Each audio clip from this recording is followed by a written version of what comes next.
Hey y'all, hey, it's me, Shar. I just wanted to come on and share a little bit of my testimony on being a letter carrier. First of all, don't come. Don't do it. I know everybody gonna tell you how much money you gonna make. Oh, it's a government job. All of the things is what they're gonna tell you. They're gonna tell you all of that. When I got here, well, I really can't tell nobody what to do. What I'm gonna do is I'm gonna share. I'm just gonna share my experience with you on how I got here, how things are different, and how I am going to leave very, very soon. I could never retire from a place like this. It's not even in my personality to work somewhere 30 years. And if it had to be here, I'm telling you, I just would not make it. So I got here. It was 2015, January 2015. I was so down in life. I was a single mom. I was making $13 an hour to support myself and my son. Me and him were sharing a computer room in a family member's house. She took mercy on us. Thank you so much for that. It's supposed to have been 3 months. That should turned into 3 years because nobody would hire me. A friend of mine at the time had saw a mail lady struck up a conversation. She told her what to do, where to go at online, because you know it's a scam. If they ask for money, that's a scam. So she told her what to do online. She did it like a month and a half later. She got hired. So she telling me, she was like, go ahead, do the application. If they hire me, they're going to hire you too. I was like, no, I'm just so tired of being rejected. I don't know what I would do if this place tells me no. Apparently, they said yes. So started working January 2015. I was like, thank you, God. I'm going to work hard and fast for 5.5 years because I got to set me and my son straight. I got to get us together. This place has given me the opportunity to do that. Notice how I did not say this place gave that to me, because it did not. I got up and kept coming in here every single day, and I did the work. This place doesn't give you anything. You can come in every single day on time, make all the moves that you need to make, do all the overtime, do all of the things. You can hit your scans perfectly. You can park your vehicle perfectly, never have an accident. If you are not on the clock, you're not getting paid. And I know, but this is what I mean. You know how certain jobs, when you work in retail or service or something like that, you can work toward a bonus or commission. You never will earn a bonus or commission being a letter carrier. I don't care how many Amazon packages you deliver. You're not going to get a bonus, a commission, not even really a thank you from anybody. Supervisors and managers get the bonus. You as the carrier, your job is to come in, maintain your schedule so that they can. That's it. You can do everything perfectly. You will never earn a bonus or commission. So if anybody out there is telling you that that's possible, they're lying. You are not going to get one, ever. I don't care what you do. You don't earn it. That shit blew my mind. I've never been in a job where you do service, delivering things, or otherwise where you never earn a commission or you never earn a bonus. That was weird to me, especially when Amazon, I've been doing this since before Amazon had their own trucks. Christmas time in the post office, you could not walk in the building because of how much Amazon we were getting. We were getting 3 and 4 Amazon drops per day. Every station. Or more. Because if they're bigger stations, they're going to get more. Y'all, we were working from 6 o'clock in the morning when I first came in, Christmas time, holiday, the day after Thanksgiving, until the week after the New Year. Every day. From 6 o'clock in the morning till 9 or 10 o'clock at night. There were no packages to be left in the building. None whatsoever. It's that little barcode. That's what the post office gets paid off of. They get the money. The carriers don't get it.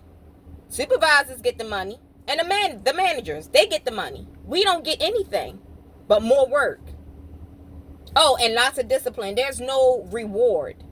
There's no reward. When I come in, my focus is to deliver this mail as quickly and as safely as possible and make my way back home. I have very little conversation because I can talk to you later when I clock out. I'm here to do my job and go home. I gotta focus. I gotta make sure that nobody's trying to run up on me to rob me. I gotta make sure that these customers have their pets in their yards and the gates are secure. I have to watch out for holes and things like that on the sidewalk or hazard, glass, whatever it is. I gotta make sure that I'm not going to get run over by a car because nobody stops to let you go across the street. I have all of that safety and security for myself. I have to do that. I have to do that. There's nobody out here to do that for me. I'm going to share with y'all what happened to me with a customer and their pet. So, as you can see, well, you can't really see, but I work in a place where all the mailboxes and the front are in the front yard. Let me switch it around so you can kind of sort of see. So, most of the mailboxes, well, all the mailboxes are in the front. Some of them are along the fence. Some of them you got to walk in and they're like on the door. And right inside the door, you have to go in, right? So this guy, they have their mailbox on the fence. They also had a Rottweiler and a Pity Mix. Everybody's pet, well, we don't have to have a relationship with your pet. That's one thing. We do not have to have a relationship with your pet. If we bond or if we get one, great. It's not required. That's your pet. It's not ours. We're here to bring you your mail and your packages. That's it.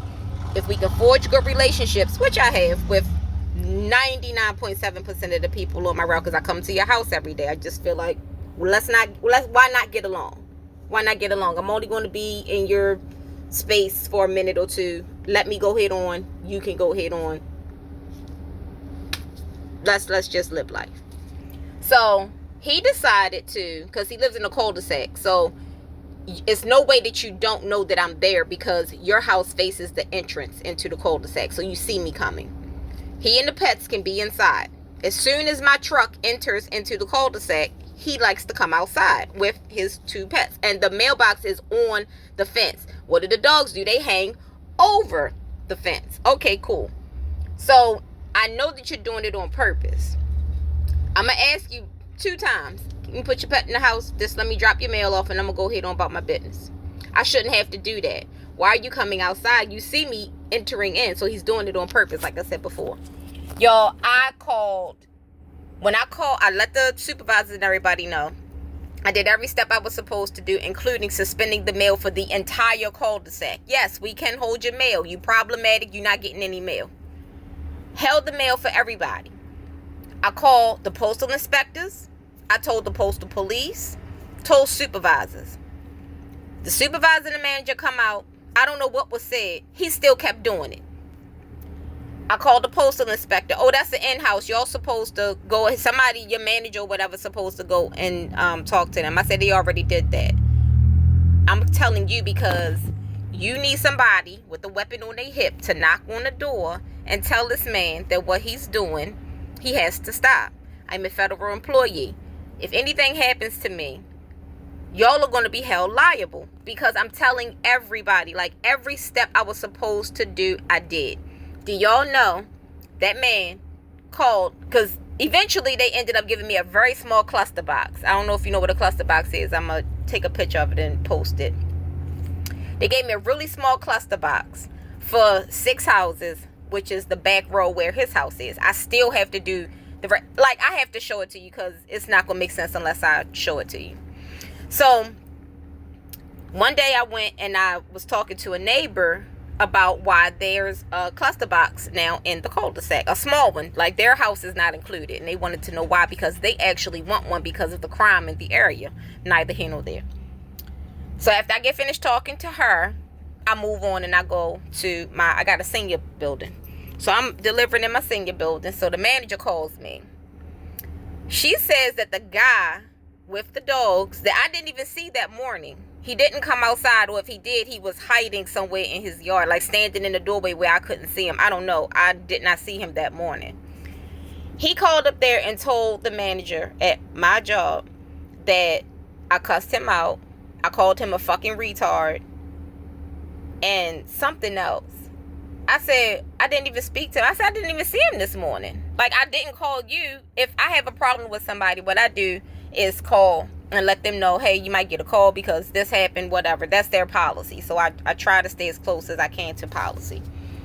I said I didn't even see him, so he's lying to you.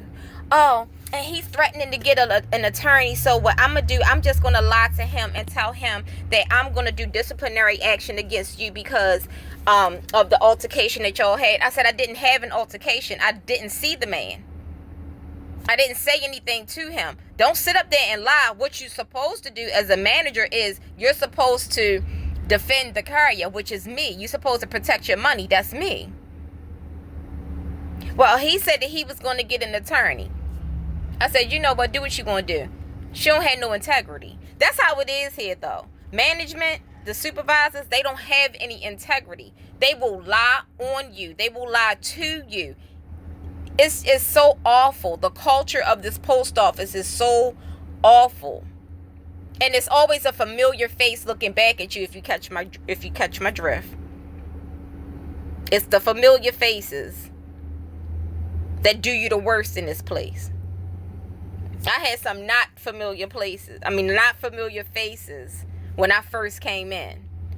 And they nurtured the talent. They said, we need you guys to come in so that these older carriers can retire and, leave the post office in good hands. When I first got here, like I said, it was never my intent to retire from here because I'm a work here for 30 years type person.